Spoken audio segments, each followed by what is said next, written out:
Kalika films. आप सुन रहे हैं बुलेट प्रेमी को।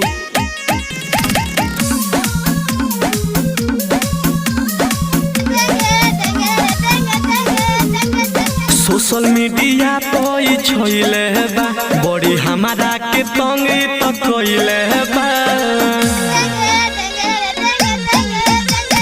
सोशल मीडिया पे छोइले बा बड़ी हमारा के तंग तो कोइले बा। कभू में गेहूं में जेने तेने बेटा हे बेटा हो अरे मन ना जोरे खाली टेंगे टेंगे टेंगे टेंगे तो गेहूं काटे ना तेलाई भौजी के लइका बोले ला खाली टेंगे टेंगे टेंगे टेंगे टेंगे टेंगे टेंगे टेंगे गेहूं काटे ना तेलाई भौजी के लइका बोले ला खाली टेंगे टेंगे टेंगे टेंगे टेंगे टेंगे टेंगे टेंगे।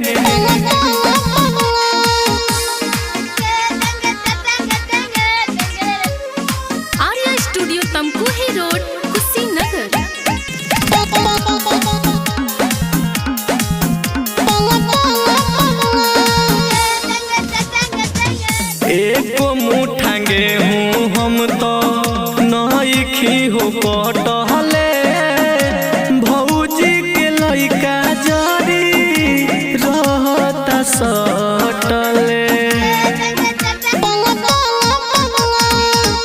एको मुठा गेहूं हम तो नइखी हो कटहले भौजी के लइका जरी रहता सटले। कि भागतानी हम एने ओने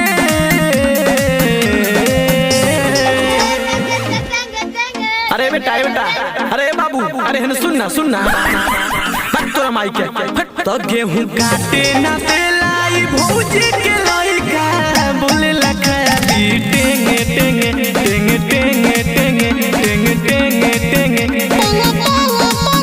गेहूं काटे ना तेलाई भौजी के लइका बोले ला खाली टेंगे टेंगे टेंगे टेंगे टेंगे टेंगे टेंगे टेंगे।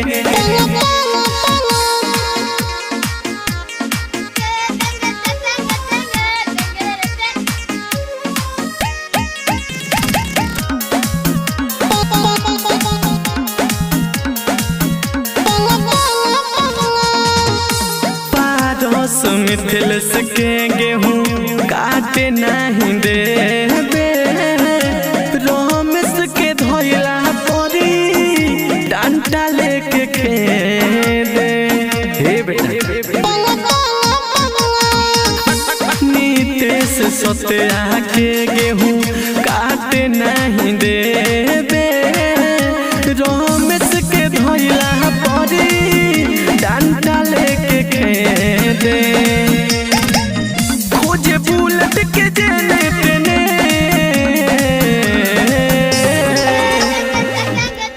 हे बेटा हो अरे मन ना जोरे खाली टेंगे टेंगे टेंगे टेंगे तो गेहूं काटे ना देबेला भौजी के लइका खरे ला खाली टेंगे टेंगे टेंगे टेंगे टेंगे टेंगे टेंगे टेंगे गेहूं काटे ना देबेला भौजी के लइका खरे ला खाली टेंगे टेंगे टेंगे टेंगे टेंगे टेंगे टेंगे हे बेटा अरे मन न जोरे